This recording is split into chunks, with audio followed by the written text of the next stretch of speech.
प्यारे मित्रों, राम राम। मदिरापान के विषय में यहाँ पर वीडियो के अंत में जो कुछ कहा गया है, यदि उस पर 100% नहीं चल रहे हैं और जब आपको चलते हुए 1 साल कम से कम हो जाएगा, केवल तभी भगवान कृष्ण की तरफ से कुछ घट सकता है। उससे पहले यदि आपके शरीर में कुछ भी घटता है तो वह केवल शैतान की करामात है। उसे दैविक मत समझ लेना। यह बात अत्यंत गूढ़ है, क्योंकि पहले शैतान की शक्ति काम करती है, उसके बाद ही परमात्मा का नंबर आएगा। लेकिन आप इसमें भ्रमित हो सकते हैं कि परमात्मा ही ऐसा कर रहा है। नहीं, शैतान आपको हटाकर वापस लगाएगा, पहले से भी अधिक बढ़ी ऊर्जा के साथ अवगुण जोर दिखाएंगे। मदिरा, अंडे और मांस का पूर्ण त्याग किए जब तक 1 साल कम से कम नहीं हो जाता, तब तक तो कृष्ण का कभी समझ में नहीं आएगा। कृष्ण की भक्ति सबसे कठिन और सबसे पक्की है। कृष्ण को अपना बनाना सबसे कठिन और सबसे सुंदर बात है। कृष्ण को अपना बनाने के अनेक रास्ते हैं जो गीता में बताए गए हैं। कृष्ण भक्त के पास किसी कृष्ण भक्त की लिखी हुई प्रसिद्ध गीता होनी चाहिए, ताकि जब भी कोई ज़रूरत पड़े तुरंत उसमें देख लिया जाए। जैसे स्वामी राम सुखदास द्वारा लिखित साधक संजीवनी टीका, जो गीता प्रेस गोरखपुर वालों की है, मेरे जीवन की सबसे बड़ी धरोहर है और निरंतर जब भी समय मिले उस पर नज़र डालना तो अति आवश्यक है ही। गीता के बारे में दूसरे कृष्ण भक्तों के सामने चर्चा करना भी अति आवश्यक है, नहीं तो फिर नकली भगत माना जाता है। ऐसे ही कोई कृष्ण भक्त होने का दावा करता है तो वह केवल पतन के गड्ढे में ही जाएगा। ऐसे ही मतलब बिना चर्चा किए, बिना गीता को रखे, हार्ड कॉपी की बात कर रहा हूँ, ऑनलाइन कॉपी की बात नहीं कर रहा हूँ। ऑनलाइन में तो फिर ऑनलाइन कृष्ण ही मिलेंगे आपको। इस पर ध्यान नहीं देना चाहिए कि शरीर में कुछ घटता है कि नहीं। वह जो भी घटेगा आपका भ्रम ही होगा, आपका भ्रम ही होगा। पक्की बात तो केवल एक ही है कि गीता में बताए नियमों पर 100% चलने का प्रयास किया जाए, मरते दम तक। यही पक्की बात है और सब अनुभव आदि नकली बातें हैं। असली बात है गीता के नियमों पर चलना। अनुभव आदि की भी कामना यदि आपके अंदर बची है तो आप कृष्ण के भक्त नहीं, क्योंकि कृष्ण का भक्त तो केवल वही है जो पूरी तरह से कामना रहित हो चुका है।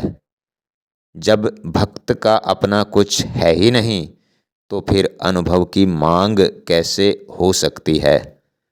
जब भक्त का कुछ अपना है ही नहीं, मरते दम तक गीता के नियमों पर चलने वाला ही कृष्ण भक्त होता है। और गुरु भी वही होता है जो अनुभव आदि की बात छोड़ दे और गीता के नियमों पर चलने और चलाने की बात करे। यहाँ पर मेरे द्वारा कही एक एक बात पर आपको अनेक शंकाएं होंगी ही, होना निश्चित है, क्योंकि इन बातों को इतने संक्षेप में समेटा नहीं जा सकता। जिज्ञासु के मन में सवाल उठेंगे। सबको समेटता हुआ यथासंभव इस वीडियो को समाप्त करना चाहूँगा। जैसा कि मैंने वीडियो के शुरू में आपको एक वादा किया था मदिरापान के विषय में, क्या लिखा हुआ है साधक संजीवनी टीका में, वो आपको सुनाऊंगा। जो भी आपकी शंकाएं हैं, साधक संजीवनी टीका स्वामी राम सुखदास द्वारा लिखित गीता प्रेस गोरखपुर वालों की है और इसमें हर शंका का समाधान है। मैं यहाँ पर कोई किताब का प्रचार नहीं कर रहा हूँ, ये किताब नहीं है, वो साक्षात कृष्ण है। लेकिन उसको साक्षात हार्ड कॉपी लाकर बड़े सम्मान से सुरक्षित लाल थैले में अपने आसपास सदा रखना ज़रूरी है। लेकिन वह आप कभी करेंगे नहीं, ऑनलाइन करेंगे। ऑनलाइन करेंगे तो कृपा भी ऑनलाइन यानी नकली होगी।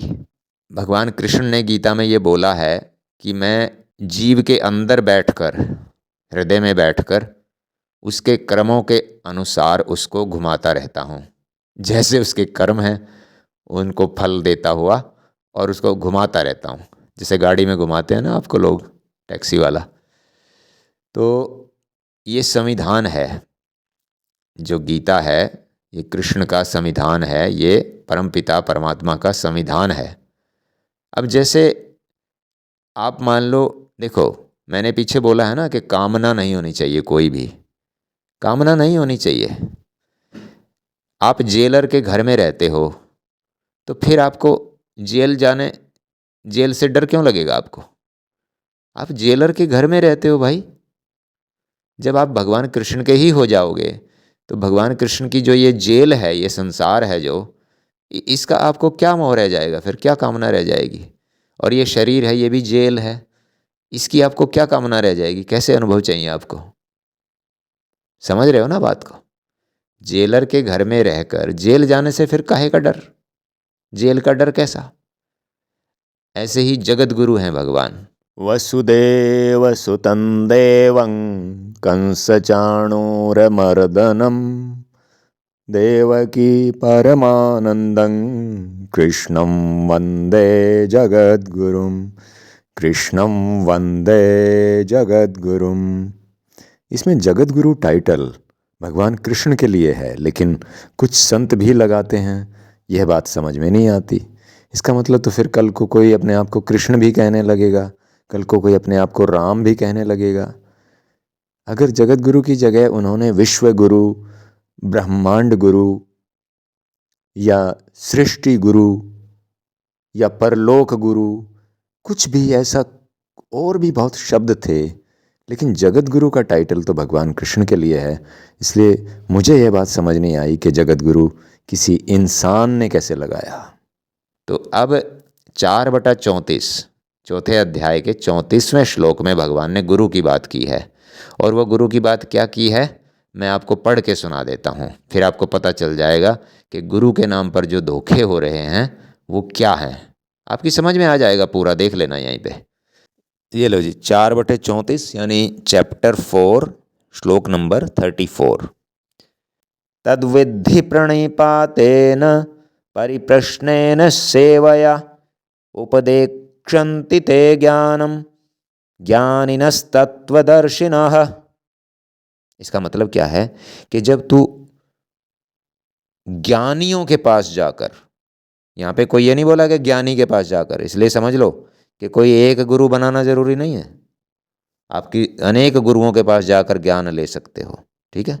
यहाँ कोई एक गुरु नहीं है जो आपको अपने जाल में बांध लेगा। ये यही हो रहा है यहाँ पर कि एक गुरु से आपने दीक्षा ले ली तो अब आप कहीं और जिंदगी में जा ही नहीं सकते। तो यहाँ बात को समझो, कृष्ण की बात को समझो ना, लोगों की बात को क्यों समझते हो? तू तत्वदर्शी ज्ञानियों के पास जाकर समझ इस ज्ञान को, भली भांति दंडवत प्रणाम करो, उनकी सेवा करने से और कपट छोड़कर सरलता पूर्वक प्रश्न करने से वे परमात्म तत्व को भली भांति जानने वाले ज्ञानी महात्मा उस तत्व ज्ञान का उपदेश करेंगे। यहाँ पर बहुवचन में बोला है भगवान ने, ये नहीं बोला कि किसी एक गुरु के पास जाकर। धरती पर कोई एक ही गुरु नहीं है, यहाँ पर आप अनेकों गुरुओं के पास जाकर अपना ज्ञान इकट्ठा कर सकते हो और अपने हिसाब से जीवन जी सकते हो। किसी के भी चक्कर में आपको पड़ने की ज़रूरत नहीं है। केवल एक ही जगत गुरु है, भगवान कृष्ण, और उसी को आप अपना गुरु मान लो। ठीक, अब आपकी गुरु की समस्या का समाधान हो गया। फिर से देख लो उस ज्ञान को, किस ज्ञान को? जो ज्ञान योग है, जो ज्ञान है, जो उस ज्ञान को तू तत्वदर्शी ज्ञानियों के पास जाकर समझ, उनको भली भांति दंडवत प्रणाम करने से, उनकी सेवा करने से और कपट छोड़कर सरलतापूर्वक प्रश्न करने से वे परमात्म तत्व को भली भांति जानने वाले ज्ञानी महात्मा तुझे उस तत्व ज्ञान का उपदेश करेंगे। उपदेश करेंगे, ये नहीं बोला कि तुम्हें दिखाएंगे, राधा कृष्ण के दर्शन करवाएंगे, हाँ, और फिर तुम उनसे ही चिपट जाओगे पूरे जीवन के लिए, उन्हीं का नाम रटने लगोगे। ऐसा कुछ नहीं बोला भगवान कृष्ण ने। ये सब पैसे के लिए चला दिया है फिर आगे लोगों ने, या फिर उन मूर्खों ने चला दिया है जिन्होंने इस श्लोक को अच्छी तरह से समझा नहीं है। मिलावट हो गई। मिलावट करना तो मिनटों में हो जाता है जी, ठीक है ना। मिलावट से तो लोग डरते नहीं, ये भी नहीं डरते कि वो नरकों में जाएंगे। एक भी शब्द, एक भी मात्रा की मिलावट अगर आपने कर दी तो आप नरकों में जाएंगे ही जाएंगे, आपको कोई रोक नहीं सकता। इस श्लोक को समझना जरूरी है। सभी आत्माएं अलग अलग हैं, यहाँ किसी गुरु का कब्जा नहीं है भाई। गुरु को केवल भगवान ने ये बोला है कि वे उस तत्व ज्ञान का उपदेश करेंगे, और वो भी बहुवचन में बोला है। ये नहीं बोला कि किसी एक के पास जाकर उसी के चरणों की सेवा कर, तो ऐसा कुछ नहीं बोला है। यही चल पड़ा है आजकल, समझ रहे हो आप। अपना ग्रुप, अपना समुदाय बनाने के लिए, जो असली संत होगा वो कभी भी अपना समुदाय नहीं बनाएगा, कभी भी। उसको कोई मतलब नहीं है समुदाय बनाने से, चेले बनाने से, समुदाय बनाने से कोई मतलब नहीं है उसको, जो असली गुरु होगा। लेकिन जिसने अपना पेट भी पालना है और बस ऐसे ही दान पात्र लेकर अपना जीवन चलाना है, भाषण झाड़ कर, थोड़ी सी मिलावट कर दी, थोड़ा सा गीता का ज्ञान हो गया, ये सब चल रहा है भाई। बड़े से बड़ा संत आप देखोगे वो ये कर रहा है, झांक के देखो। और हम भ्रमित हो रहे हैं, भ्रमित। हमें भ्रमित नहीं होना चाहिए। हमारे सामने ये 4/34 श्लोक है, तो हमें किसी भी प्रकार से भ्रमित नहीं होना चाहिए और ना ही डरना चाहिए किसी से भी। समझ रहे हो ना। इसको पढ़ लो आप अच्छी तरह से। अध्याय चैप्टर 4 श्लोक नंबर 34, गुरु के बारे में सारी बात समझ आ जाएगी। भगवान कृष्ण का आश्रय लेकर मेरी जो समझ में आया मैंने आपको बता दिया। आप अपने हिसाब से समझने का प्रयास करें। गुरु बनाओ ठोक बजा के गुरु बनाओ। देखो भाई, किसी गुरु से डरने की ज़रूरत नहीं है। कई लोग हैं ना, इतना समर्पण कर देते हैं कि अपनी बुद्धि का पूर्ण त्याग कर देते हैं। ऐसा कुछ नहीं है। भगवान कृष्ण ने जो विवेक दिया ना, वो हमारे लिए दिया है, हमें इस्तेमाल करना है उसका। जगत गुरु भगवान कृष्ण को अपना गुरु बना लो। उसके बाद अगर उन्होंने कोई देहधारी गुरु देना होगा वो अपने आप दे देंगे, नहीं तो भगवान कृष्ण से ही काम चल जाएगा। गुरु भी वही, आराध्य भी वही, और अंतिम मंजिल भी वही। समझ गए ना। सारा काम वही, सब कुछ वही, और वास्तव में है भी तो सब कुछ वही भाई। गुरुओं से डरने की ज़रूरत नहीं है। अपनी बुद्धि को खूंटी पे नहीं टांग के आना। कहेंगे वो लोग कि बुद्धि को खूंटी पे टांग के आओ, और फिर मनमर्जी दान और ये सब चीज़ें उनका सब चलता है फिर, और आप फंस जाते हो। बस सारी ज़िंदगी कुछ दिखता नहीं, सुनता नहीं आपको, बस गुजार देते हो गुरु की शरण में। अरे क्यों भाई, उस गुरु की शरण से अच्छा है वो देहधारी जो लेटरिन पेशाब का डब्बा जो बैठा है, उससे अच्छा तो है कि भगवान कृष्ण में ही मन लगा लेते। जब कुछ दिखा नहीं, सुना नहीं, तो सारी ज़िंदगी क्यों गुजार दी उस देहधारी गुरु के सामने। लेटरिन पेशाब का डिब्बा ही तो है जब कुछ दिखा नहीं, सुना नहीं। इससे अच्छा तो कृष्ण को ही गुरु मानकर उसी में ही अपनी ज़िंदगी गुजार देते। कम से कम कोई पश्चाताप तो ना रहता कि हमने चलो रटा भी तो कृष्ण को ही तो रटा। कम से कम किसी देहधारी लेटरिन पेशाब के डिब्बे के चक्कर में तो नहीं फंसे हम। आप कम से कम मुझसे तो शिक्षा लो। 10-12 साल एक गुरु के पीछे दौड़ता रहा, आज जेल में पड़ा है बलात्कार के आरोप में। 10-12 साल मेरे किस काम आए? मेरी ज़िंदगी के 10-12 साल चले गए, और लाखों रुपए चले गए दान के। जब भी इकट्ठे होते थे चर्चा के लिए भगवान की, तभी लाखों रुपए की मांग होती थी। तुम लाख रुपए दान दो, भगवान तुम्हें कई लाख का फायदा करेगा। ये क्या चीज़ है? अरे तुम तो बचो इससे कम से कम। हाँ, तुम तो बचो। फिर दूसरे गुरु के पास गया, 10-12 साल यहाँ गुजारे, फिर दूसरे गुरु के पास 8-9 साल वहाँ गुजारे।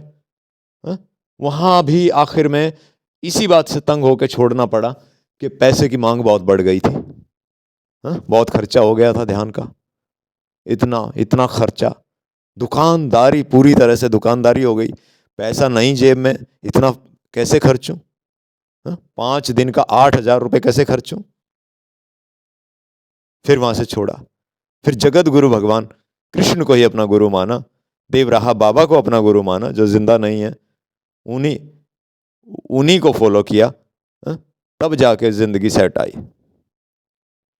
नहीं तो पूरा पैसा उड़ा दिया, समय उड़ा दिया, कम से कम 20-22 साल उड़ा दिए। अरे 20-22 साल में तो कई आदमी मर ही जाते हैं। बताइए कहाँ की इसीलिए तो बोल रहा हूँ ये सब चीजें। गीता प्रेस गोरखपुर वालों की जो आरती है, गीता आरती जो है, उसमें एक लाइन आती है, दूसरा जो स्टैंजा है, दूसरी जो वर्स है उस लाइन की, वो मैं आपको सुना रहा हूँ। कर्म सुमरम प्रकाशिनी कामासक्ति हरा। यानी कर्म कैसे करना है उसका जो असली मर्म है उस पर प्रकाश डालने वाली, और आसक्ति है जो काम वासना की जो आसक्ति है, कामासक्ति यानी काम की जो आसक्ति है जिसमें हम फंसे हुए हैं, कामना में, काम वासना में और काम इच्छाओं में जो फंसे हुए हैं, उसको हरने वाली है ये। अगली लाइन में देखो क्या कहते हैं, तत्व ज्ञान विकाशिनी, तत्व ज्ञान विकाशिनी विद्या ब्रह्म परा। भाई जैसे पीएचडी करते हैं ना किसी सब्जेक्ट में, पहले 10वीं तक पढ़ा, फिर बीए किया, फिर एमए किया, ठीक है, और फिर पीएचडी किया, कोई भी विषय पकड़ा और उस पर आपने अपना थीसिस लिख के दे दिया और आप पीएचडी हो गए, आप पूर्ण ज्ञाता हो गए। ऐसे ही भगवान का ज्ञान है भाई। तत्व ज्ञान जो है धीरे धीरे धीरे धीरे अपने जीवन में उतारने से, जो जो आप सीखते जाते हैं उसको अपने जीवन में उतारने से, तब जाके आखिर में तत्व ज्ञान के आप पूरे मर्मज्ञ बन जाते हैं। ठीक है, ये है ज्ञान योग। ठीक, उस ज्ञान को आप हासिल कर लेते हैं। अब देखो बाकी क्या होता है, आपके बेटे ने मैथ पढ़ना है, इंग्लिश पढ़नी है, तो आप डेमो क्लासेस, कोई भी प्रतियोगिता के लिए तैयारियां, किसी कोर्स में दाखिला ले रहे हो आप, तो वो डेमो क्लासेस देते हैं, कुछ नहीं लेते, 2 दिन 3 दिन हफ्ता आपको कुछ नहीं देना पड़ता, अटेंड करो आप, ठीक है। और उसके बाद अगर आपका मन करे तो आप कंटिन्यू करो पैसे दे के, नहीं तो जयराम जी के। लेकिन अध्यात्म में क्या होता है, सारा ज्ञान अपना खूंटी पे टांग के आना, अपनी स्लेट को पूरी साफ करके आना, तब मैं लिखूंगा। अरे भाई तब वो लिखेगा। अरे बाकी तो मैथमेटिक्स और इंग्लिश के और जो और विद्वान हैं, हम ट्यूशन लगाते हैं, कोचिंग लेते हैं, तो हम उसको कितना परखते हैं कि हमारी समझ में भी आता है कि नहीं, बेटे की समझ में आया कि नहीं आया, फिर बदल देंगे, फिर बदल देंगे, है।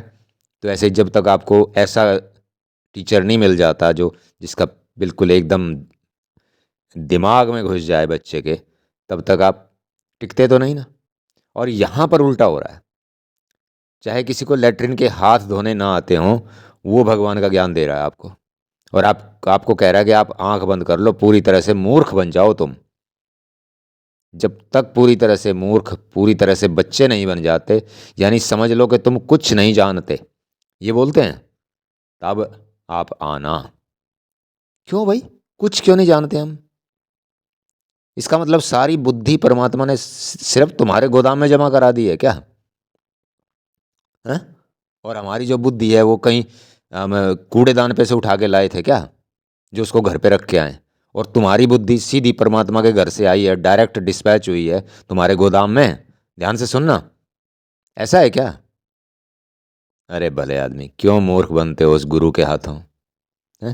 कि अपनी बुद्धि को, चाहे वो कितनी मेहनत से आपने कमाई है, कितने ही शास्त्रों का अध्ययन किया है, सब कुछ, उसको तो खूंटी पे टांग के आ जाओ और उसकी बुद्धि से चलो, जिसने शायद आज तक गीता का पहला पन्ना भी ना पढ़ा हो। गारंटी है इस बात की, शायद क्या बल्कि गारंटी है। उसकी बुद्धि से आप चलने लगते हो, तो मूर्खता की हद हद हद से भी हद पार हो गई। यानी आप सोच लो कि अगर आप पीएचडी भी हैं, डॉक्टर भी हैं बड़े बड़े, तो भी आप ऐसे मूर्ख बनते हो। वहाँ पर कोई डेमो नहीं लेते, कुछ नहीं लेते, और अपनी बुद्धि को खूंटी पे टांग के उसकी बुद्धि से चलने लगते हो। हद हो गई मूर्खता की भी। भगवान भी रोता होगा अपनी सीट पे बैठ के कि ये मूर्खानंद, इसको मैंने सारा कुछ ज्ञान तो दिया था और इसने अपनी पूरी बुद्धि भुला के और इस राक्षस के पीछे ये हो लिया, वो भी भगवान भी वहाँ पर करे तो करे क्या? शर्म करो कुछ थोड़ी बहुत, अपनी बुद्धि का विकास करो, गीता पढ़ो, सारा कुछ निचोड़ उसी में है, सारे शास्त्रों का निचोड़ उसी में है। एक एक शब्द का अर्थ मालूम करो, उसे जीवन में उतारो। अरे तभी तो धीरे धीरे धीरे तुम पीएचडी की डिग्री तक पहुंचोगे। उसी को तो कहते हैं तत्व ज्ञान। और तत्व ज्ञान कोई ऐसे होता था कि गुरु ने आपके सामने हाथ कर दिया और हो गया तत्व ज्ञान? ऐसे मूर्ख मत बनो, महामूर्ख मत बनो। फिर कह रहा हूं, महामूर्ख महामूर्ख महामूर्ख मत बनो। यही तुम चाहते हो। संसार में पीएचडी कर ली और वहां उस मूर्ख के हाथों महामूर्ख बन गए। कोई डेमो नहीं लिया, कुछ नहीं लिया, कोई संतुष्टि नहीं, कुछ नहीं, और बस लग गए रटने, जो भी उसने रटाना शुरू कर दिया। अरे भैया, ऐसा राम का नाम तो तुम घर पे नहीं बोलते हो क्या? उनके कहने से क्या हो जाएगा? घर पे बोलते रहो, वहीं से बेड़ा पार हो जाएगा। उनके कहने से ज्यादा हो जाएगा। वो तो तुम्हें पहले से ही पता है भाई, राम के नाम से बेड़ा पार हो जाता है। और यही तो महान सच्चाई है कि हम अपने कर्मों के साथ साथ राम का नाम लेते रहें तो निश्चित रूप से हमारा बेड़ा पार होना ही होना है, कोई रोक नहीं सकता है। और वो लाखों रुपए ऐंठ लेता है आपके जीवन में, कई कई लाख रुपए आप वहाँ पे बर्बाद कर देते हो।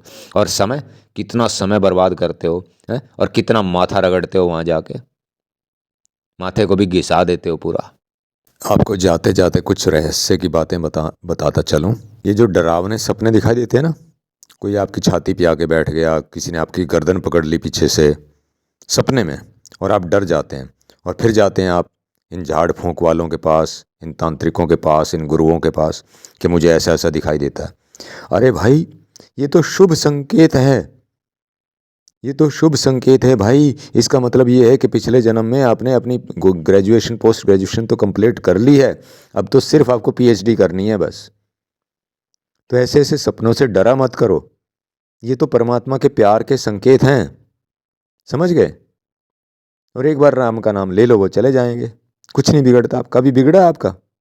कभी ऐसे राक्षसों ने जो सपने में आपको दिखाई देते हैं बड़े दांत वाले, और कभी उन्होंने कुछ बिगाड़ा है आपका? और फिर आप डॉक्टरों के पास क्यों चले जाते हो? इन झाड़ फूंक वालों, इन गुरुओं के पास क्यों चले जाते हो आप? अरे भाई, वो तो आपकी डिग्री है, इसका मतलब आपकी डिग्री हो चुकी है, अब तो आपको पीएचडी करनी है? उन राक्षसों से डर कर जो तुम्हारा कुछ नहीं बिगाड़ सकते सपने में, और तुम इन असली राक्षसों के पास चले जाते हो, जो सारी जिंदगी का कमाया हुआ पैसा ऐंठ लेते हैं आपका। अरे भाई, स्वामी राम सुखदास पैसे को हाथ नहीं लगाते थे प्रभु जी, हाँ? प्रसाद तक नहीं बांटने देते थे वो, किसी किस्म का खर्चा नहीं करने देते थे वो, जरा सा भी। हाँ? ऐसे होते हैं संत तो, ऐसे होते हैं संत भाई। और ये सारी ज़िंदगी की कमाई, तुम्हारी सारी ज़िंदगी का समय जो तुम अपने बच्चों को दे सकते थे, प्रभु के सुमरन में लगा सकते थे, वो तुम इनके पीछे घूमते घूमते नष्ट कर देते हो। भगवान ने बोला है कि तत्व ज्ञानी के पास जाओ, तत्व ज्ञानी के पास। तो ये कंडीशन तो पूरी करो, पहले उसका बोर्ड तो देख लो कि तत्व ज्ञानी है कि नहीं।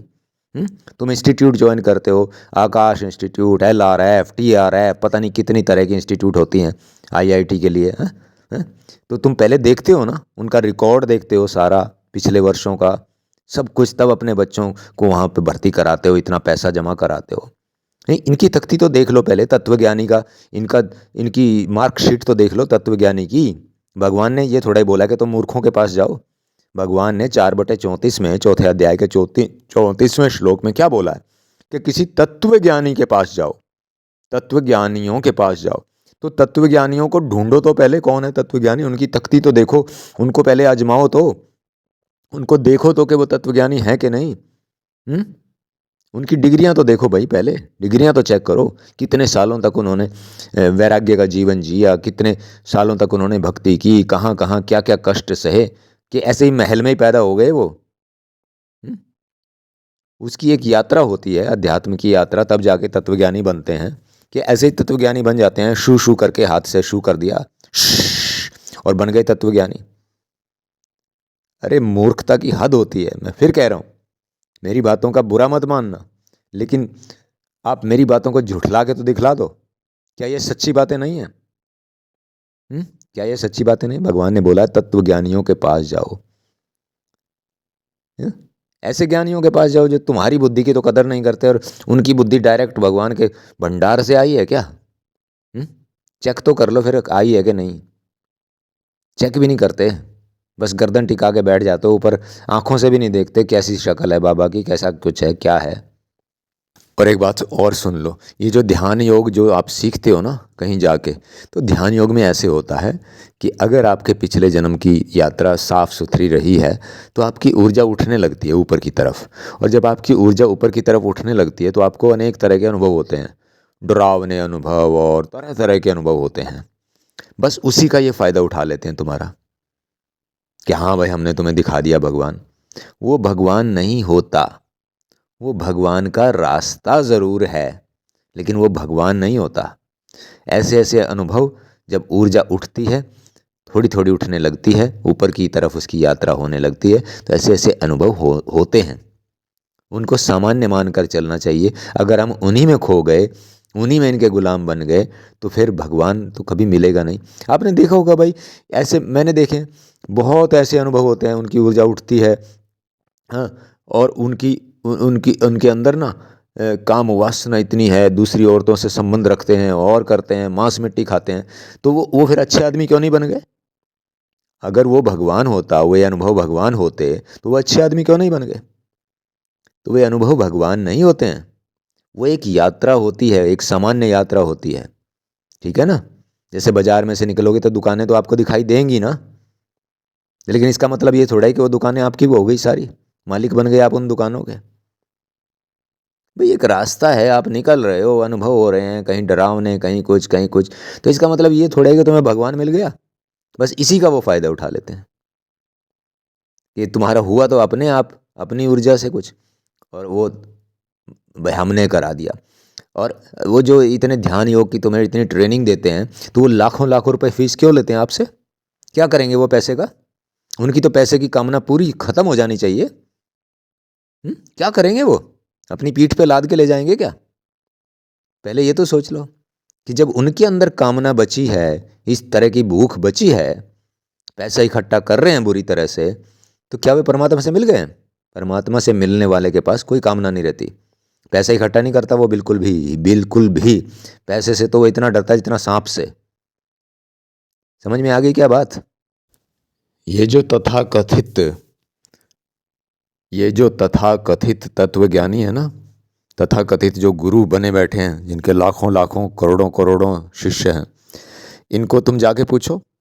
जैसे तुम किसी इंस्टीट्यूट में जाके पूछते हो कि भाई आपका रिकॉर्ड कैसा रहा, आपके कितने मेरिट में आए, कितनों का सिलेक्शन हुआ था आपका, तो सारा रिकॉर्ड होता है, ऑनलाइन होता है, सब जानते हैं। जैसे कोटा में ट्रेनिंग होती है आईआईटी की, तो सब लोग जानते हैं ना उनका रिकॉर्ड। तो इनसे जाके पूछो आप कि बाबा जी आप तत्वज्ञानी हैं, भगवान कृष्ण ने गीता में जो 2 हथियार बताए हैं, अभ्यास और वैराग्य के, अभ्यास और वैराग्य से मन पकड़ में आ जाता है, और उसके बिना फिर परमात्मा मिलता नहीं है।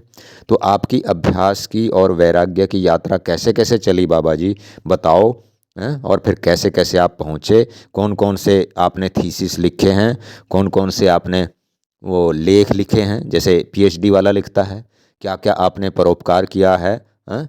कितने आपने, तो पता चलेगा कि बाबा ने तो सिर्फ बस आपका बैंक खाली करके अपना बैंक भरा है। यही उसके थीसिस हैं, यही उसके लेख हैं सारे।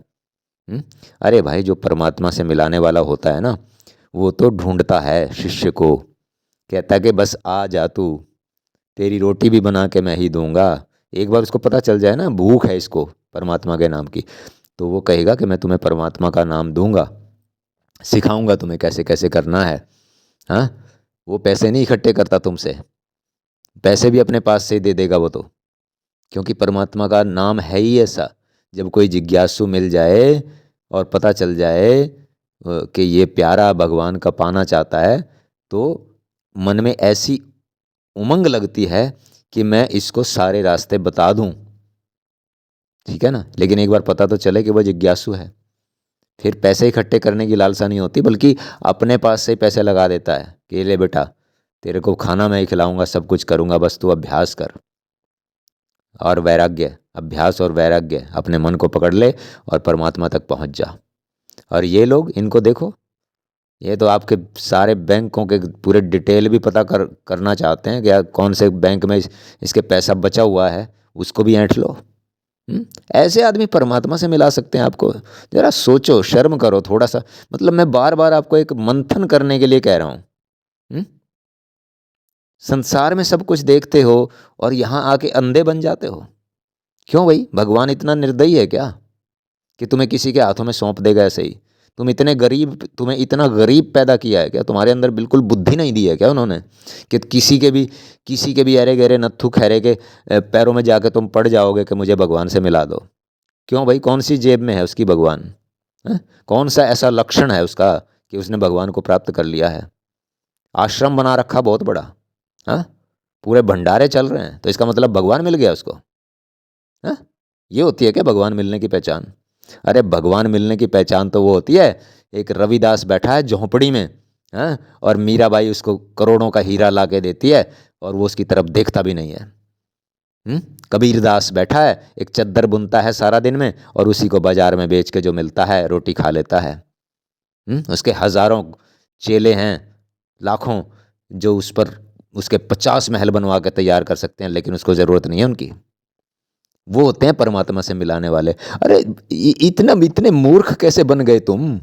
जरा सोचो, सारे उदाहरण सामने हैं, ये मेरे दिमाग में क्यों आ रहे हैं? तुम्हारे दिमाग में नहीं आ सकते क्या ये?